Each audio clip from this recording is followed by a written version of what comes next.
So I'm afraid we do have some slides for this one, so I'm going to blind our panel with some slides. But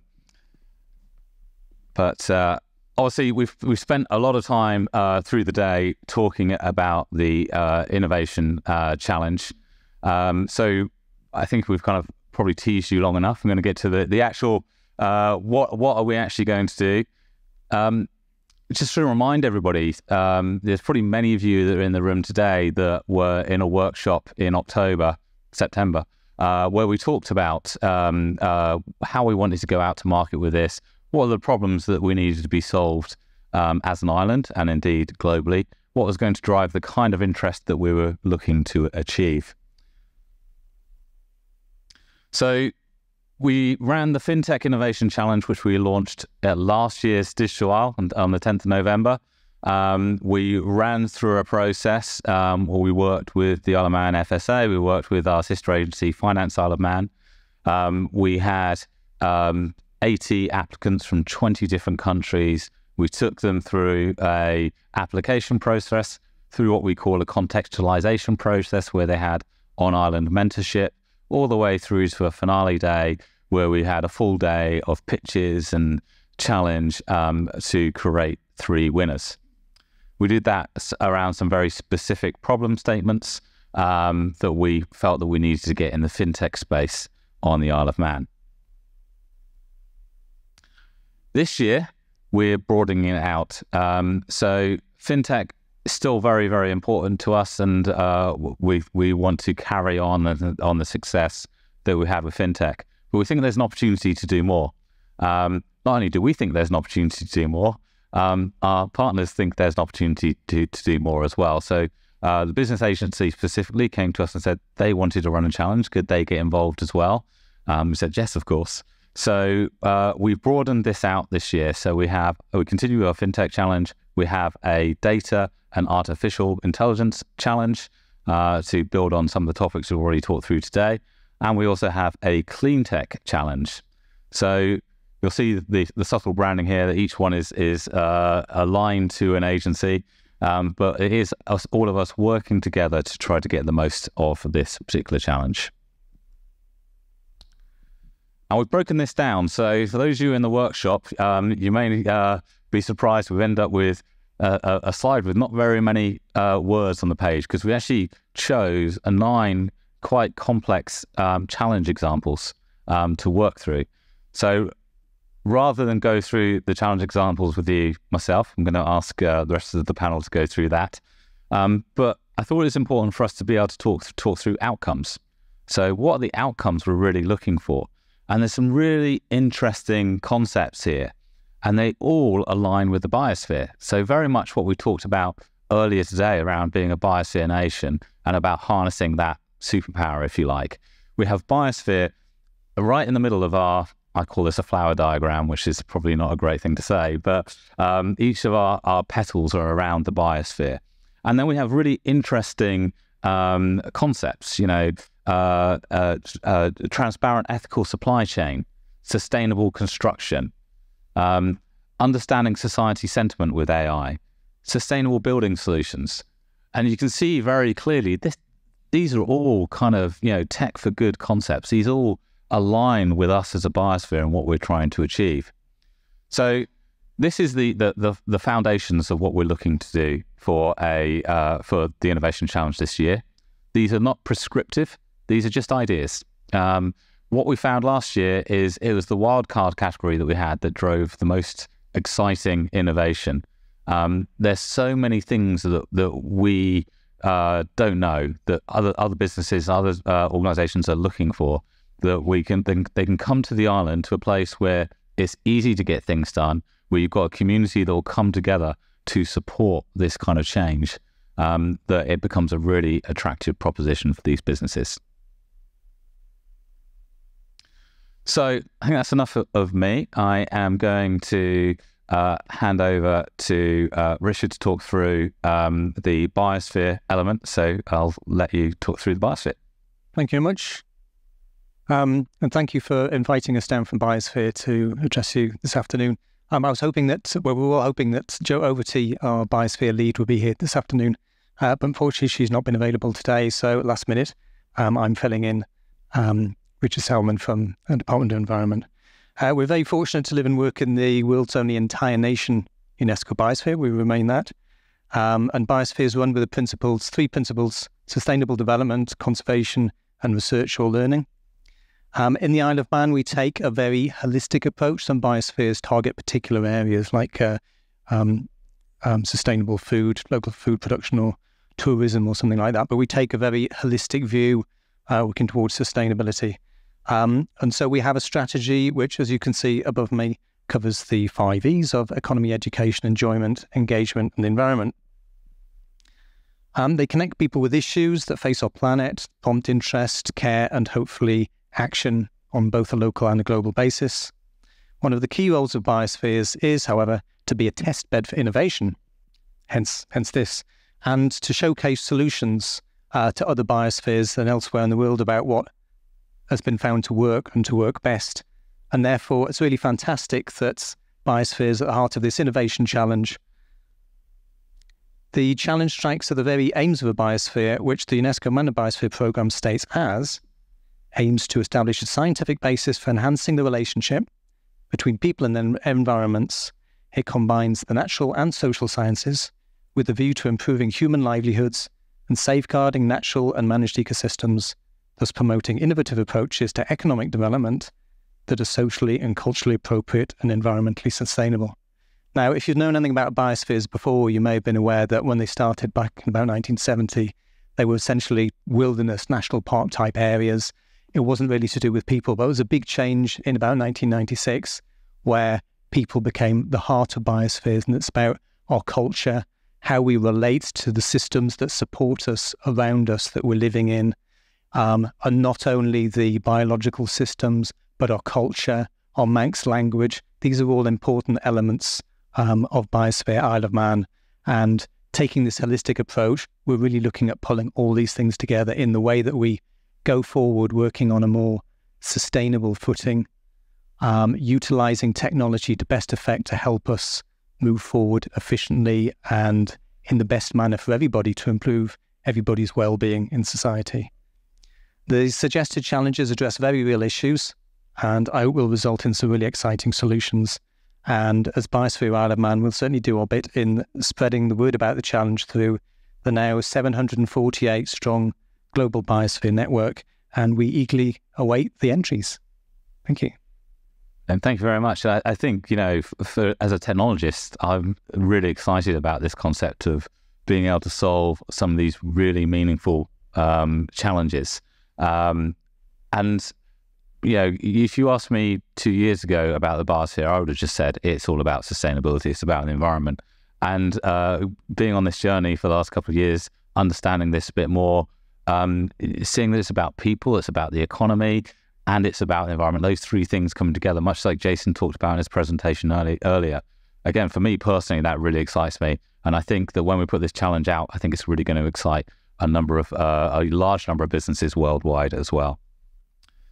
So thank you for that. We're now going to let Kiri talk about the clean tech part of our challenge. So in terms of clean tech, it's any clean technologies that help reduce the negative impact on the environment.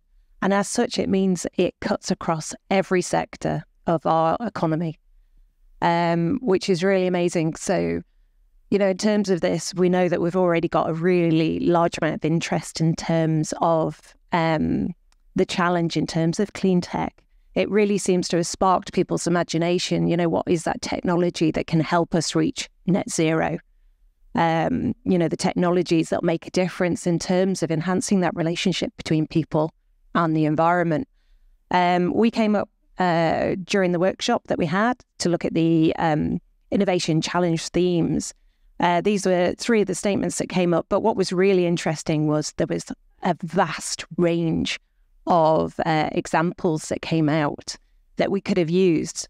And we put them out to vote through Business Isle of Man board and right across the sectors to say, well, what do you think? And actually what was really interesting was there was very little differentiation between them in terms of the different types of challenges that came in that people wanted to look at, that wanted to explore further, that wanted to find those solutions. So I think we're going to get a really good range of different examples coming in and different solutions. So the 3 examples that we put out, we put energy demand management. Obviously here on the Isle of Man, we're an island nation. We need to look at how do we best, how do we as consumers become part of that solution? You know, actually, how can smart technologies in terms of IoT, smart metering, actually help us to become part of the solution to in demand management and make our grid more stable and move us towards that renewable future.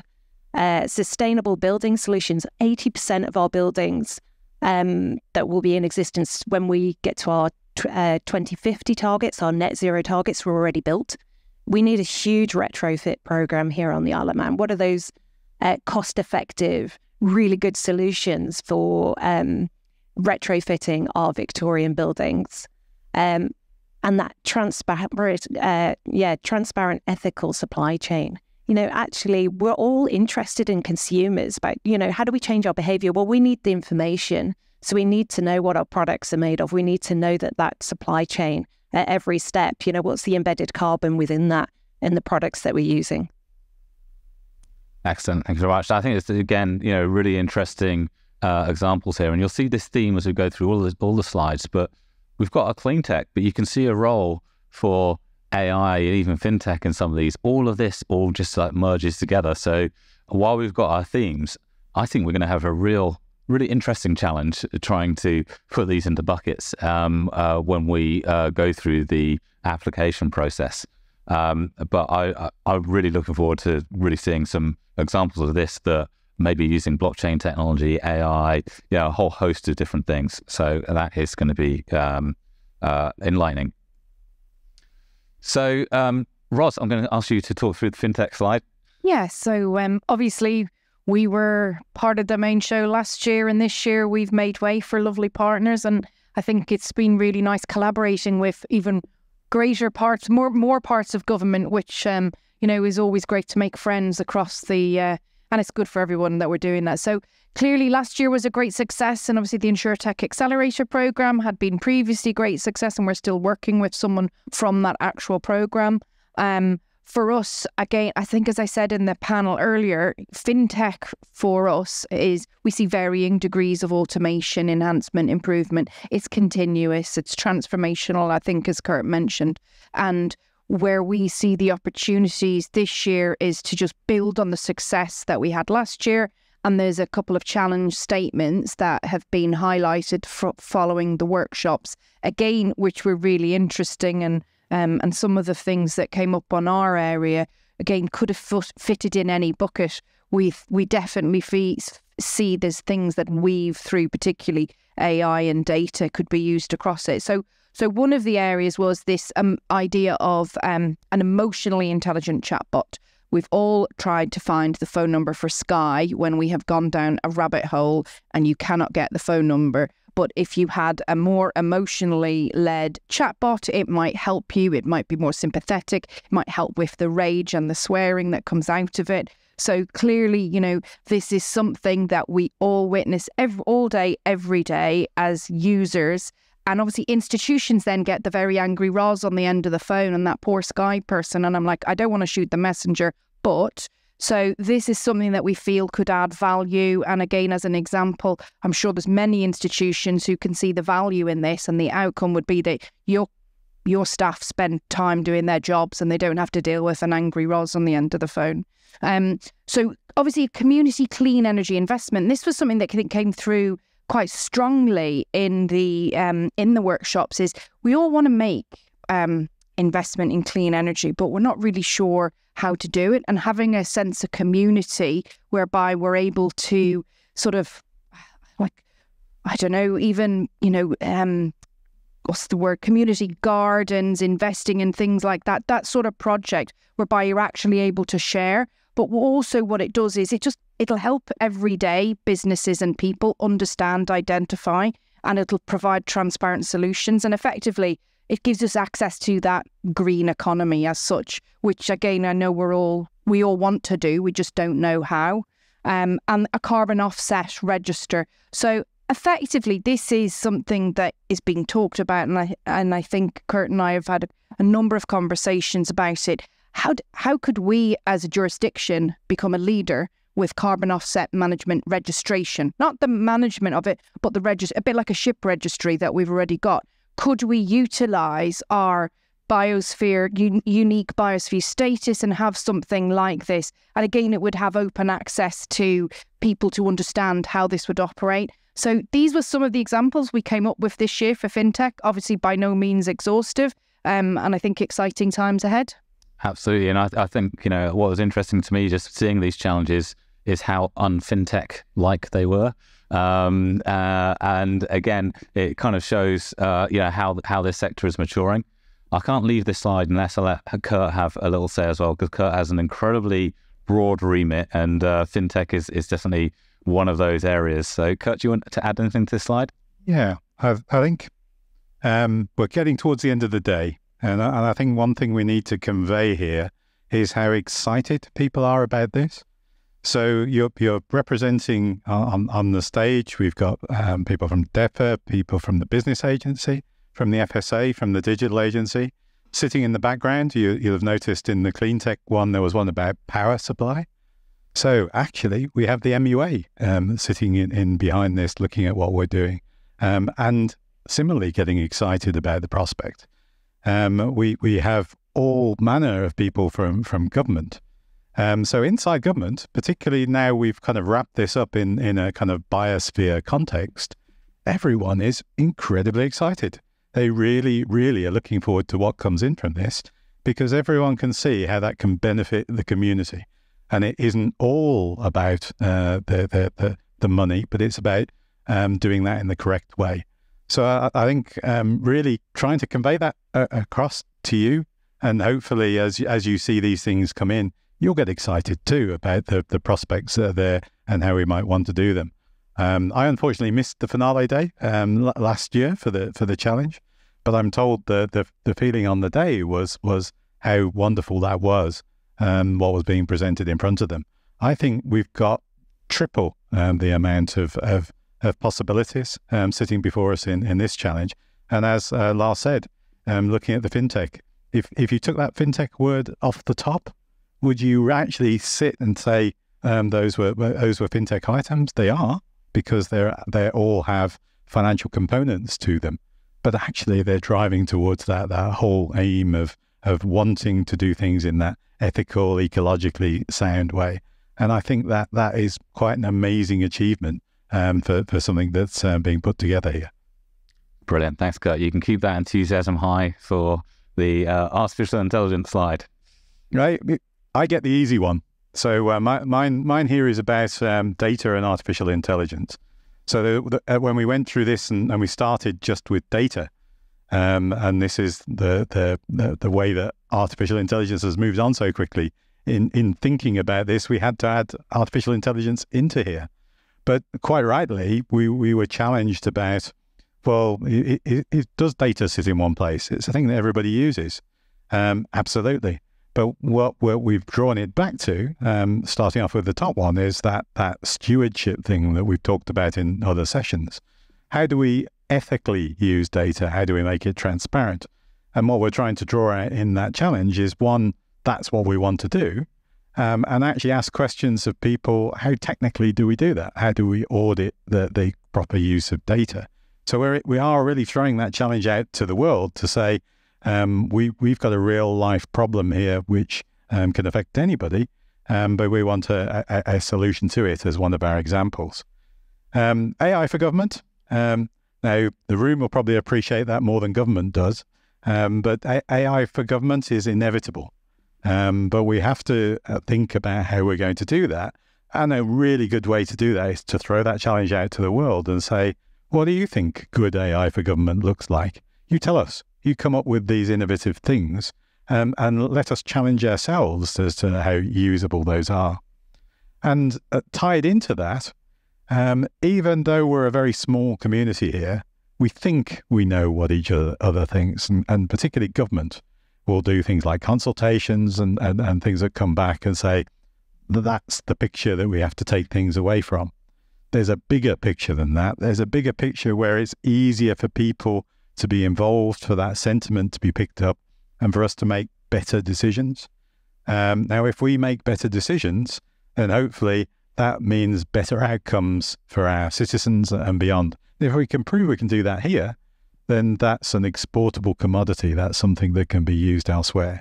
So again, just emphasizing, these are tremendously exciting. We're going to prove some propositions like data stewardship, but along the way, these are examples. As we've said before, the competition, the challenge is open to people coming up with other ideas. Innovation is what we're looking for here. And I said about the last challenge, I'm an old person from the data industry. So I go back 35 years. And in 35 years, you kind of think, there's nothing that surprises me anymore. I'm going to look at these challenges and go, oh yeah, seen that before, seen that before, seen that before. I was pleasantly surprised in the last challenge because things came up that I really hadn't thought about before. And you sat and looked at those and go, that's really clever. That is really inventive. That has changed my perspective on something. Now, if you can do that to an old person like me, then in the general community, I think these things have fantastic opportunities to spark interest, to spark things that we're doing, and actually make a difference. So I'm trying to contain my enthusiasm a little, but hoping that will get across to you. And when we actually start looking at what comes in, that, as I said, that you'll really get behind the program, you'll get behind supporting the finalists that we have here when they go out into a community and ask questions, and that you'll see the benefit that gives as a buzz to what we do here. All right, thank you, Kurt. And I think, in every session I've been in today, every panel, there's been a question around government working together, improving government systems, collaboration. And, we've got our colleagues from GTS in here today. You've got an AI for Government challenge up there. We'll be, working together to listen and to watch what's coming through to assess, what we can do. There's a readiness that we need to be ready as a government to be able to adopt things. But there's the fact that we're working together to do this is a real step forward. Every finalist from last year's challenge has been invited into government to consider how we can work with them, how we can adopt their solutions. That was not part of the promise of the challenge, but it's part of the responsibility as we understand as a government to try to embrace these things, and the desire to embrace these things and to change as well. So, I hope from these we're going to see a catalyst for change, both within our sector, beyond our sectors, and within government as well. So a huge amount of opportunities, and these are just examples, remember, so anything could come our way. And I think that's going to be fascinating. So let's talk about timeline. How does this work? Those of you who were involved last year, you will be familiar with this kind of timeline. But as of hopefully in a few minutes' time, the applications will be open. The applications will be open until the 29th of February, in which time I say we, mainly Kurt, Kiri, Paul Blake from Finance Isle of Man, we're all going to hunker down and go through all of the applications that we have, shortlist them, and then take them through to interview. So that in itself is a pretty significant undertaking, and that's going to take the majority of March. At the end of March, we hope to be in a place where we announce the cohort, the initial cohort. Now, we're going to try to keep that down to around 15 finalists, but we do have a mitigating plan for if we have too much good quality stuff coming through, that we will take more than that and we'll put a semi-final in somewhere. From April through to June, we go through what we term the contextualization program. So this is where all of our businesses, people in government, our regulators, we all work together to work with these businesses to help them understand what we're trying to achieve, and they try to understand what we need so they can pitch to us in the appropriate way, in the best way, the most compelling way. And then on the 13th of June, we will have the finale day. So that is quite close after TT this year. And would you believe it's already very difficult to find a date in July, but so that's the one that we found. So we will then have an on-island finale event. We will determine some judges and so forth for the day. But I think it is going to be fascinating to see what comes through the door for that event. So with that in mind, how do you get involved? So we will be leveraging our mentors and our businesses from last year. But of course, we're 3 times bigger. We've got different topics. We don't really know what's going to come through the door yet either. So we do need to just be ready for everything. We've got a very, very big QR code here. And hopefully this QR code is on your table as well. Scan that, get involved, drop us a line. We do need mentors. I've got buddy mentors that are going to work with businesses to help introduce them to the people on the island that they need to offer some advice. And then we have broader mentors that can offer advice on specific areas, how to set up a business, how to regulate, all of those kind of things. We need as many people as we can to be a part of this. We hope even if you don't scan this and get involved, we might be hunting some of you down anyway to get you involved. This is a huge program and a huge opportunity for us. And this is really where, as last year, we did such a fantastic job of pulling together, and the feedback we had from our finalists was absolutely fantastic. People who would never have considered the Isle of Man as a place to do business were blown away by what they learned and what it brought to their business by going through that experience. And that's down to everybody in the room, everyone who's involved in that finale last year. So a great opportunity to get involved. If you haven't scanned that now, you can go to our webpage and you can find it there. So that's it, I believe. So now we have our applications open. We have a new website that should have gone live hopefully about now, with all of the details you've just seen here of an innovation challenge. On there, you'll be able to click on each petal of the flower, find out a bit more about actually what these challenges are. There is a ton of examples. Again, thanks to everybody in the room for working with us to brainstorm and come up with those examples. There's a huge amount of people to get involved with. When we were in Singapore, just about everybody we met wanted us to send them this, just when we spoke about them. With genuine enthusiasm. So over the next couple of days, that's what we'll be doing. We're making sure that everybody we've met is aware of that. I would urge everybody in the room to send this out to their contacts as well.